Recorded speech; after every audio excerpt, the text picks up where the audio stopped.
నమస్కారం. ఈరోజు మనం ఒక ప్రత్యేకమైన నగరం గురించి మాట్లాడుకుందాం. గోదావరి తీరానున్న రాజమహేంద్రవరం. ఆ ఆంధ్రప్రదేశ్ సాంస్కృతిక రాజధాని అంటారు కదా. అవును, సరిగ్గా అదే. అసలెందుకంటారు? దాని సాహిత్య చరిత్రేంటి? దాని ప్రాముఖ్యత ఏంటి? ఇవన్నీ కొంచెం లోతుగా పరిశీలిద్దాం ఈరోజు. తప్పకుండా. మన చర్చకు ఆధారం సీనియర్ జర్నలిస్ట్, విశ్లేషకులు, ముఖ్యంగా రాజమహేంద్రవరం వాస్తవ్యులైన పెద్దాళ నవీన్ గారు రాసిన ఒక వ్యాసం. ఆయనకు 40 ఏళ్ల అనుభవముంది. ఓహో, 40 ఏళా? అది కూడా స్థానికులా? అద్భుతం. అంటే ఆయన విశ్లేషణ చాలా విలువైనది అన్నమాట. నిజమే. ఈ వ్యాసం 7 భాగాలుగా ఉంది. మనం ఆ ప్రతి భాగాన్ని వివరంగా చూద్దాం. ఆయన స్థానిక అనుభవం, పరిశీలన మనకు బాగా ఉపయోగపడతాయి. చాలా బాగుంది. అసలు తెలుగు భాషకు ఒక రూపాన్నిచ్చిన ఊరది. ఒకప్పుడు ప్రింటింగ్, పబ్లిషింగ్కి కేంద్రం. ఆ ప్రస్థానం, ఆ వైభవం, ఆ తర్వాత వచ్చిన మార్పులు అన్నీ తెలుసుకోవాలి. సరే, మరి మొదలు పెడదామా మొదటి భాగంతో? అలాగే మొదటి భాగం పేరు ఒక భాషకు ఊపిరి, రాజమహేంద్రవరం సాహిత్య వారసత్వం. ఉమ్, అంటే ఇది ఆరంభం గురించా? అవును, మనం దాదాపు 1000 సంవత్సరాలు వెనక్కి వెళ్ళాలి. 11వ శతాబ్దం, తూర్పు చాళుక్య రాజు రాజరాజ నరేంద్రుడి కాలం. ఆ అప్పట్లో రాజమహేంద్రవరం వాళ్ళ రాజధాని. రాజకీయంగా, సాంస్కృతికంగా కూడా చాలా ముఖ్యమైన కేంద్రం కదా అది. ఖచ్చితంగా. అయితే పెద్దాడ నవీన్ గారు చెప్పినట్టు అప్పట్లో సంస్కృతం, కన్నడ భాషల ప్రభావం ఎక్కువగా ఉండేది. పండితుల సభల్లో అవే రాజ్యమేలేవి. మరి తెలుగెలా వచ్చింది? అక్కడే ఉందసలు విషయం. రాజరాజ నరేంద్రుడు కేవలం భాషాభిమానంతోనే కాదు, ఒక రాజకీయ వ్యూహంతో తన ప్రాంతీయ గుర్తింపు, సార్వభౌమత్వం కోసం తెలుగుకు ప్రాధాన్యత ఇవ్వాలని నిర్ణయించుకున్నాడు. ఇది చాలా కీలకమైన అడుగు. ఓహో, అదా సంగతి. అంటే ఆ నిర్ణయం వల్లే వ్యాస మహాభారతాన్ని తెలుగులోకి అనువదించే పని నన్నయ్య గారికి అప్పగించారా? అవునవును, అది తెలుగు సాహిత్య చరిత్రలోనే ఒక మైలురాయి. నన్నయ్య గారి కృషి గురించి పెద్దాడ నవీన్ గారు బాగా విశ్లేషించారు. అది కేవలం ట్రాన్స్లేషన్ కాదు. కాదా మరి? ఆయన తెలుగుకు ఒక పద్ధతి, ఒక వ్యాకరణం, ఛందస్సు, సాహిత్య ప్రమాణాలు, వీటన్నింటినీ ఏర్పరిచారు. గద్య పద్యాలు కలిపి ఉండే చంపూ శైలిని తీసుకొచ్చారు. అది తర్వాత కవులందరికీ ఒక దారి చూపింది. అద్భుతం. అంటే ఒక రాజుగారి విజన్, ఒక కవిగారి ప్రతిభ రెండూ కలిసి రాజమహేంద్రవరాన్ని తెలుగు సాహిత్యానికి పుట్టినిల్లుగా మార్చాయనమాట. సరిగ్గా చెప్పారు. అందుకే అది ఒక పవిత్ర క్షేత్రం లాంటిది తెలుగు కవులకు. ఆ పునాది మీదే తర్వాత ఎన్నో అంతస్తుల్లేచాయి. సరే, ఇక రెండో భాగానికి వెళ్దామా? వెళ్దాం. రెండో భాగం ఆధునిక పునరుజ్జీవనం, కందుకూరి వీరేశలింగం సంస్కరణ స్ఫూర్తి. ఓహో, కందుకూరిగారు. మనమిప్పుడు 19వ శతాబ్దంలోకొచ్చాం. అవును, రాజమహేంద్రవరం చరిత్రలో మరో గొప్ప అధ్యాయం. నవయుగ వైతాళికుడు కందుకూరి వీరేశలింగం పంతులుగారు. ఆయన కేవలం రచయిత కాదు. గొప్ప సంఘ సంస్కర్త కూడా కదా. నిజమే. పెద్దాడ నవీన్ గారి విశ్లేషణ ప్రకారం వీరేశలింగం గారితోనే తెలుగు సాహిత్యం పద్యాలు, పురాణాల నుంచి బయటకొచ్చి సమాజం వైపు, వాస్తవాల వైపు చూడటం మొదలుపెట్టింది. ఆయన రాసిన రాజశేఖర చరిత్రము మొదటి నవల అంటారు కదా. ఇంకా స్వీయ చరిత్ర, వివేకవర్ధని పత్రిక గద్యానికి ప్రాణం పోశారు. అవును, ఆయన సంఘ సంస్కరణలు, ముఖ్యంగా ఆడపిల్లల చదువు, వితంతు వివాహాలు ఆయన రచనలతో పాటే నడిచాయి. అమ్మాయిల కోసం బడులు పెట్టారు. ఆ రోజుల్లో అది మామూలు విషయం కాదు. అంటే రచనలు, సంస్కరణలు ఒకదానికొకటి బలమయ్యాయా? ఖచ్చితంగా. ఇక్కడే పెద్దాడ నవీన్ గారు ఒక ఆసక్తికరమైన పాయింట్ చెప్పారు. వీరేశలింగం గారి సంస్కరణల వల్ల చదువుకున్నవాళ్లు పెరిగారు. ఒక కొత్త పాఠక వర్గం తయారైంది. ఆ, అర్థమైంది. ఆయన రచనలు ఆ కొత్త పాఠకులకు ఆలోచనలు రేకెత్తించాయి. అంటే పుస్తకం పండితుల దగ్గర నుంచి సామాన్యుల దగ్గరికి వచ్చింది. ఒక మార్పుకు ఆయుధంగా మారింది. అంతే, ఆయన కేవలం పుస్తకాలు రాయలేదు, వాటిని చదివే సమాజాన్ని కూడా నిర్మించారు. దానివల్లే రాజమహేంద్రవరంలో కమర్షియల్ పబ్లిషింగ్ ఇండస్ట్రీకి కావలసిన మార్కెట్ ఏర్పడింది. అద్భుతం. ఆయన దార్శనికత అలాంటిది మరి. సరే, ఈ స్ఫూర్తి తర్వాత ఎలా కొనసాగింది? మూడో భాగం కవి పండితుల నిలయం కదా. అవును, వీరేశలింగం గారు వెలిగించిన ఆ దీపం ఆరిపోలేదు. ఆయన తరువాత చిలకమర్తి లక్ష్మీనరసింహం గారు 1881, 1946. ఆయనో ఆల్రౌండర్, కవి, నాటకకర్త, నవల రచయిత, సంఘ సంస్కర్త. గయోపాఖ్యానం నాటకం చాలా ఫేమస్ కదా. గణపతి నవల కూడా. ఆయన కూడా బడుగు బలహీన వర్గాల కోసం స్కూళ్లు నడిపారట. నిజమే. ఇక తెలుగు కథ విషయానికి వస్తే శ్రీపాద సుబ్రహ్మణ్య శాస్త్రి గారిని 1919, 1961 మర్చిపోకూడదు. ఆధునిక కథా చక్రవర్తి అని పేరు ఆయనకు. పెద్దాడ నవీన్ గారు కూడా ప్రస్తావించారు. ఆయన కథలు వడ్లగింజలు లాంటివి చాలా సహజంగా ఉంటాయంటారు. మధ్యతరగతి జీవితాలు, సున్నితమైన భావాలు. అవును, ఆయన ఆత్మకథ, అనుభవాలు, జ్ఞాపకాలను కూడా చాలా ముఖ్యమైనది. ఇక నవ్వుల విషయానికి వస్తే చెప్పక్కర్లేదు. మొక్కపాటి నరసింహశాస్త్రి గారి బారిస్టర్ పార్వతీశం 1924లో వచ్చింది కాని ఇప్పటికీ ఎవర్గ్రీన్. ఆ అమాయకత్వం, ఆ హాస్యం. తరతరాలను నవ్విస్తోంది కదా. వీరితో పాటు పద్యకవిత్వంలో కూడా దిట్టలున్నారు. మధునాపంతుల సత్యనారాయణ శాస్త్రిగారు ఆంధ్రపురాణకర్త. ఆంధ్రుల చరిత్రను పద్యాల్లో రాశారు. కళలు కూడానా? చిత్రకళలో దామెర్ల రామారావు గారు ఆంధ్రశైలి అంటారట ఆయనది. వామ్మో, ఒకే ఊళ్ళో ఇంతమంది ప్రతిభావంతులా! అందుకే అది నిజమైన సాంస్కృతిక రాజధాని అయింది. సంస్కరణ, కథ, హాస్యం, పద్యం, కళ అన్నీ ఒకే చోట వికసించాయి. మరి ఇంత సాహిత్యం, ఇంత సృజన ఉన్నప్పుడు దాన్ని జనాలలోకి తీసుకెళ్లాలి కదా.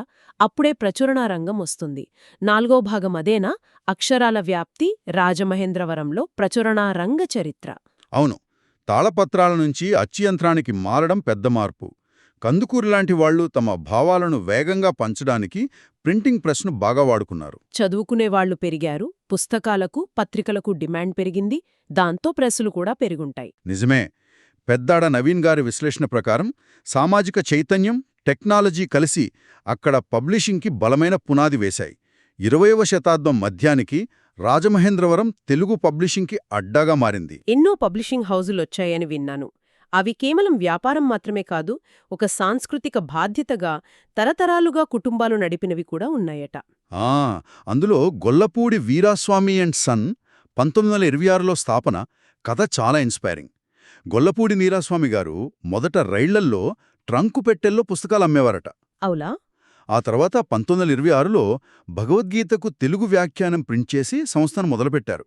వాళ్ళు ముఖ్యంగా పాత గ్రంథాలు, ఆధ్యాత్మిక పుస్తకాలపై దృష్టి పెట్టారు. ఇప్పటికీ ఆ రంగంలో వాళ్లే టాప్.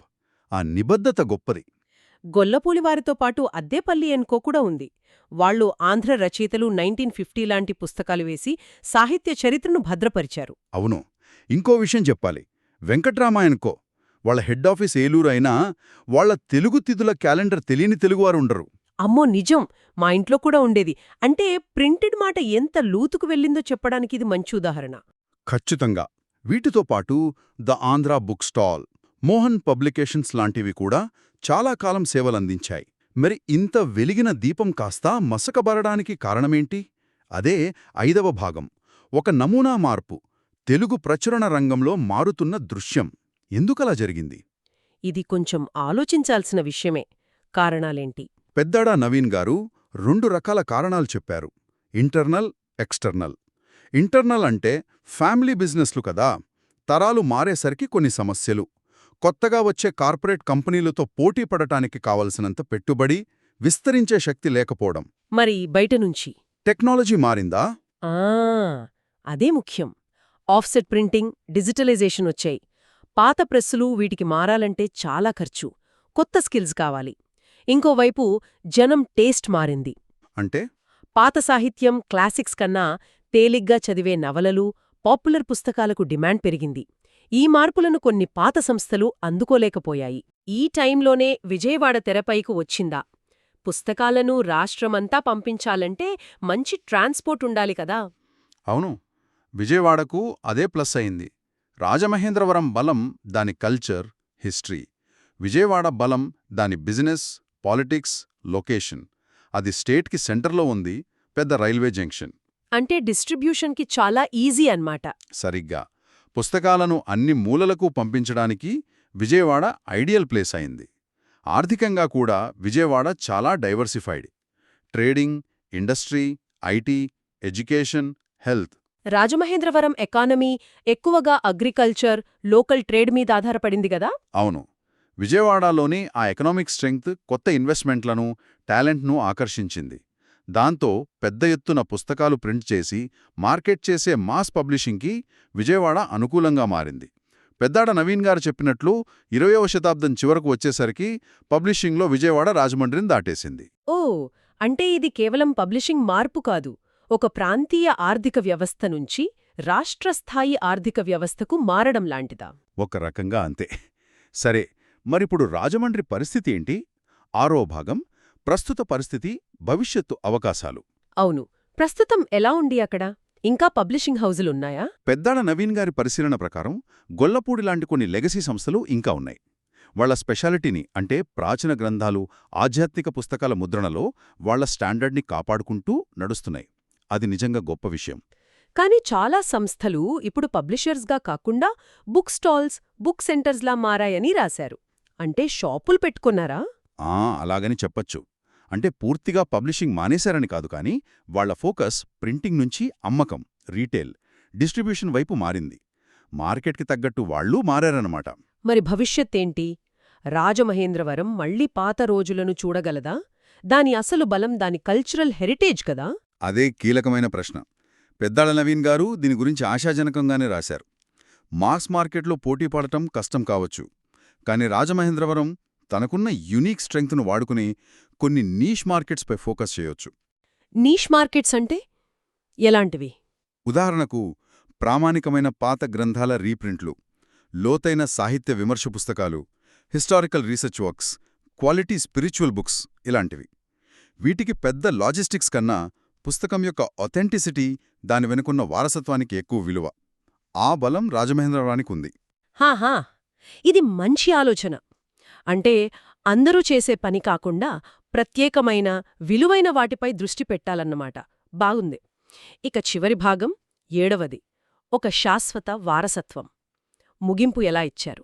పెద్దాడ నవీన్ గారి ముగింపు మాటల్లో రాజమహేంద్రవరం ప్రయాణం, తెలుగుకు పుట్టినిల్లుగా దాని ప్రారంభం, పబ్లిషింగ్ హబ్గా దాని శిఖరాగ్రం, ఆ తర్వాత మార్పులు, ఇదంతా ఒక పెద్ద చారిత్రక కథను చెబుతుంది. పుస్తకాల వ్యాపారంలో లీడర్షిప్ విజయవాడకు వెళ్లినా తెలుగువాళ్ల సాంస్కృతిక ఆత్మకు, సాహిత్యానికి రాజమహేంద్రవరం వేసిన పునాది చెరిగిపోదని ఆయన గట్టిగా చెప్పారు.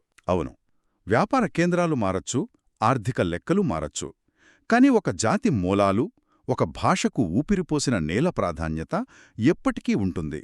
రాజమహేంద్రవరం ఆ విషయంలో ఎప్పటికీ ప్రత్యేకం. అందుకనే ఆయన ముగించినట్లు, రాజమహేంద్రవరం ఇప్పుడు కమర్షియల్ పబ్లిషింగ్ క్యాపిటల్ కాకపోవచ్చు, కాని అది ఎప్పటికీ తెలుగువాళ్లకి అక్షర రాజధాని, లిటరరీ క్యాపిటల్, తెలుగు అక్షరానికి శాశ్వత రాజధాని. పెద్దాడ నవీన్ గారి విశ్లేషణ ఆ నిజాన్ని చక్కగా చెప్పింది. వాస్తవం. రాజమహేంద్రవరం కథ కేవలం బిజినెస్ కథ కాదు, అది టైమ్లెస్ కల్చరల్ లెగసీ కథ. మరి ఈ మొత్తం ప్రయాణం, ఈ మార్పులు మనకేం నేర్పుతున్నాయంటారు? ఇదొక మంచి ప్రశ్న అడిగారు. ఒక నగరం యొక్క కల్చరల్ ఐడెంటిటీ, మారుతున్న ఎకనామిక్ ఫోర్సెస్, టెక్నాలజీ, మార్కెట్ పోటీల మధ్య ఎలా నిలబడుతుంది లేదా ఎలా ట్రాన్స్ఫార్మ్ అవుతుంది? కేవలం పాత రోజుల్నే తలుచుకోకుండా ఇప్పటి రియాలిటీస్కి తగ్గట్టు తమ బలాన్ని, వారసత్వాన్ని క్రియేటివ్గా ఎలా వాడుకోవాలి అనడానికి రాజమహేంద్రవరం కథ ఒక కేస్ స్టడీ లాంటిది కదా. నిజమే. గతాన్ని గౌరవిస్తూనే భవిష్యత్తుకు తగ్గట్టు మారడమే ముఖ్యం. చాలా విలువైన విషయాలు పంచుకున్నారు. రాజమహేంద్రవరం అక్షరయాత్ర గురించి ఇంత వివరంగా విశ్లేషించినందుకు ధన్యవాదాలు. మీకు కూడా. ఈనాటి మన చర్చను ఇక్కడితో ముగిద్దాం.